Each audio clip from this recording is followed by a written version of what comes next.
everybody. It's Eric Papenfuse. It's Friday, so it must be a buy day. And I just finished unloading our car from our recent trip to Rochester, New York. And this is what we found in that same storage unit where I told you a couple weeks ago we bought those Pennsylvania county histories. We also bought 22 boxes of books on missions and missionaries, mostly from the 19th century. 7 years in Ceylon, stories of a missionary life. Well, I'm going to unpack these today, and hopefully next week for Buy Day, I'll have some exciting things to show you. We were up in Rochester because I was dropping one of my young adults off at college for the first time. He's doing well, and I was pleased to be able to come up with a full car of stuff and then back with a full car load of books. But it got me thinking a little bit about two things, children and parenting. So I thought I'd try and come up with two recent arrivals on those themes for us to discuss today.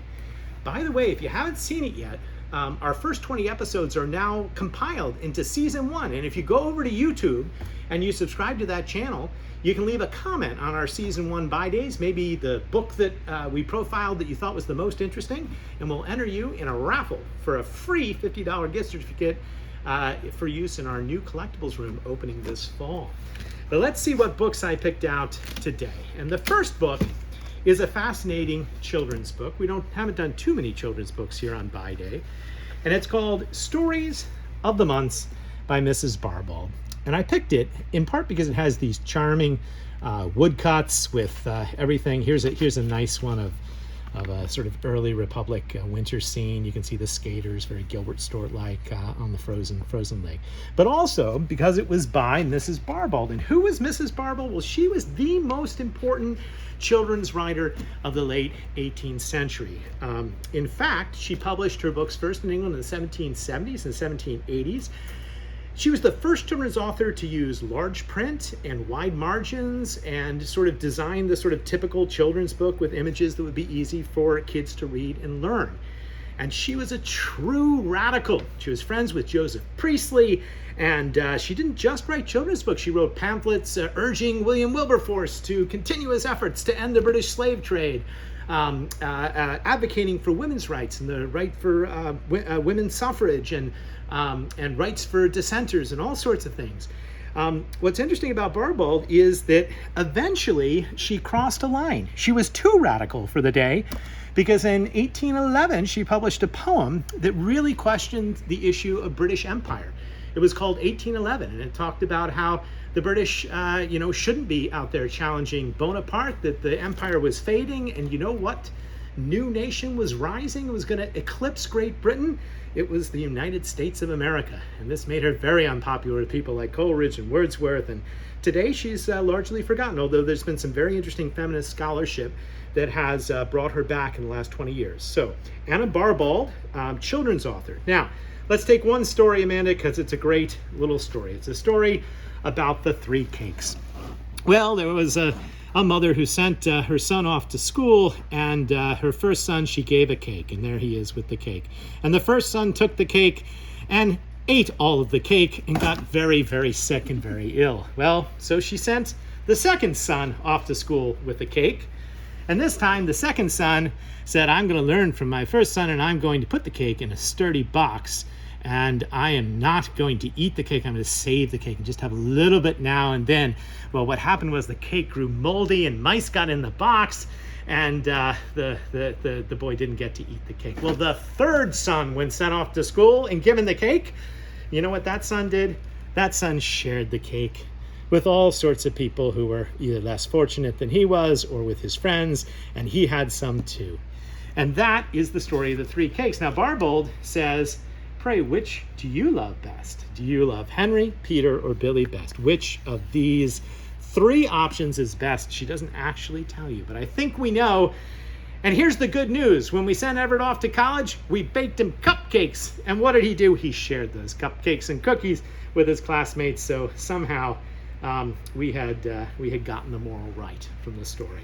So Barbauld and children's books, our first book.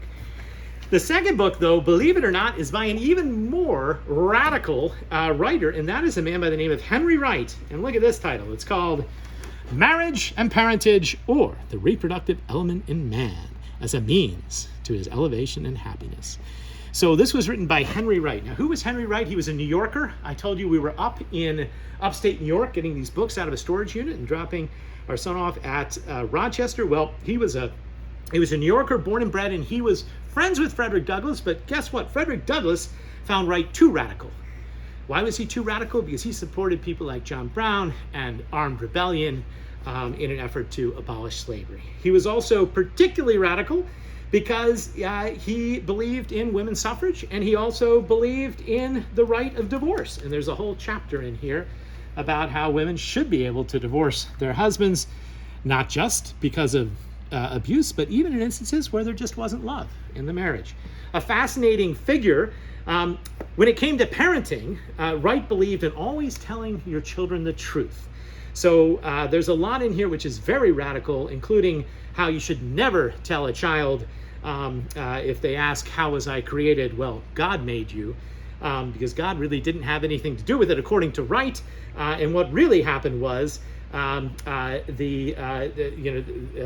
biological story of reproduction. And he talks about it, and he talks about how gestation works and all of the above. But he says if you don't tell your children the truth, this is what he says, from this false starting point they are led on step by step into the dark, intricate ways of an infinite romance until they lose sight of the facts of their being and are prepared to receive as literal truth the most absurd and monstrous fictions. And that was the problem in the world. Too many people believing in absurd and monstrous things, not enough radicals.